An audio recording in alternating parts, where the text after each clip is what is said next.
What's up, everybody? This is John McLaughlin representing with the Abacas, here to do my daily DMR report video. This is actually only my second one. It's been a couple weeks since I did my first one. I went out of town, and then since I've been back this week, just haven't followed through on making it. So still a work in progress, making it a daily habit to do these, but we're gonna try to get that going. So for those that don't know, the Abacas is a group that teaches black people how to create generational wealth using the stock markets. It's founded by Mr. James Tompkins, who produces a DMR every day, which stands for Daily Market Report, and has been training a group of members how to make their own DMRs for the last several months. So we're several months into this. We have a couple more months left, and the DMR basically analyzes the market every morning and identifies some opportunities to create some money that day and every day. So this is my DMR I created this morning, January 8th. And just quickly, my thought process with my DMR for today was actually to kind of steer away from what I consider the more obvious plays given last night's circumstances with Iran. Initially, when that attack happened, my first thought was, okay, the plays for today are defense stocks, gold, etc., which was the case on Monday after we had killed their general. But as you saw on Monday, there was a big drop off and things recovered and actually got into the green. And the same thing basically happened last night. Last night, futures dropped off the cliff, a couple hundred points. But then by the time you woke up, everything was kind of back to normal. So that just made me a little leery. I had already made some defense plays on my Monday DMR and some gold plays on my DMR. And I kind of was nervous about going back to that same well, 2 days later, given, the uncertainty and the whipsaw action that we saw Monday. I just figured I wanted to go a different route. So basically my plays today are earnings plays based off of companies that reported their earnings this morning, as well as one play on Beyond Meat. So with that said, we'll get it started. My first play was my Beyond Meat play. They blew up yesterday. And then this morning, McDonald's reported they were going to expand their Beyond Meat trial. So that's obviously great news for Beyond Meat, expanding their product, exposing it to new people. They were going strong in the pre-market.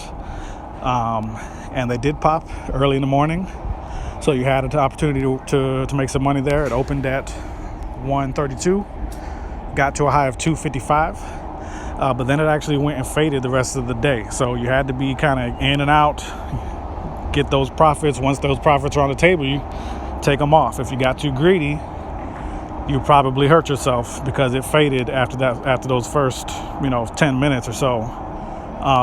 It went down pretty much straight, downhill the rest of the day. But you definitely that's 93% from that 132 to that 255. So you had plenty of room in there to make a nice profit if you were not being greedy. Get in, see your profits, get them off the table, and keep it moving. That actually was a theme with pretty much all of my plays. Did that same type of thing where they had an initial burst out the gate and then faded throughout the day. You see play 2, Constellation Brands. They had an earnings report this morning where they beat on EPS, beat on revenue, and they raised their projections for 2020. They had an initial burst. They opened at 54 cents, and then they went to 99 cents. So that's about 84% or so. And then they actually faded the rest of the day also. They actually gave you a second chance for making money after Trump's speech. So they opened at 54, went to 99 cents.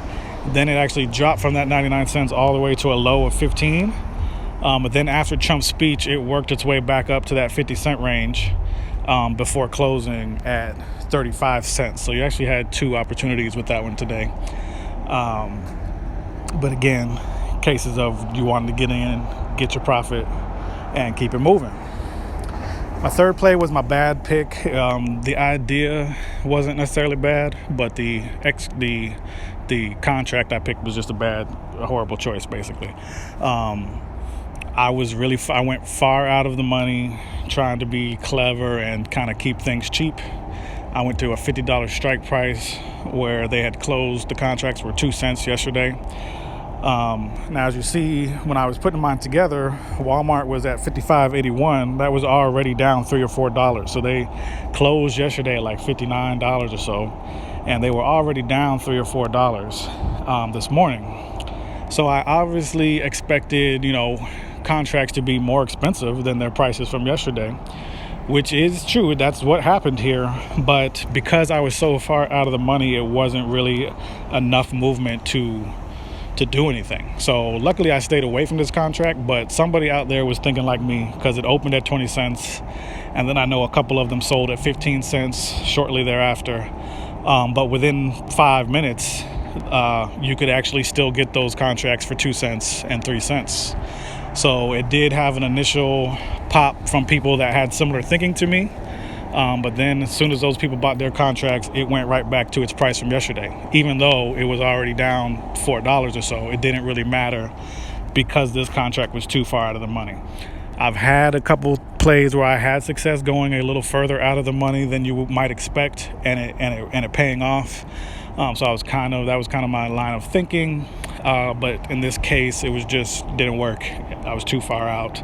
The contract still has like a week, next Friday, so it's possible that it ends up, being a winner. But I wouldn't necessarily bet on that. And for the purposes of today, trying to make money today, it was definitely a loser. The Walgreens puts in general weren't necessarily a bad idea. I know Mr. Tompkins had one on his official DMR that hit 100%. But his strike prices were in that like a $55 or $56 range, I believe, if I remember correctly. So definitely a lesson learned, trying to be a little too clever and keep my contracts a little too cheap, and it kind of backfired on me in this case.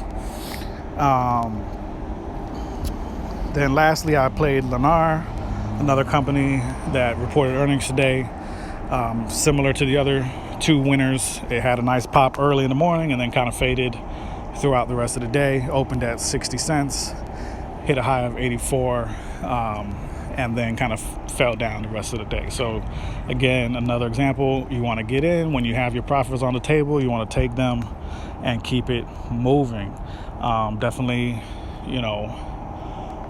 don't get greedy.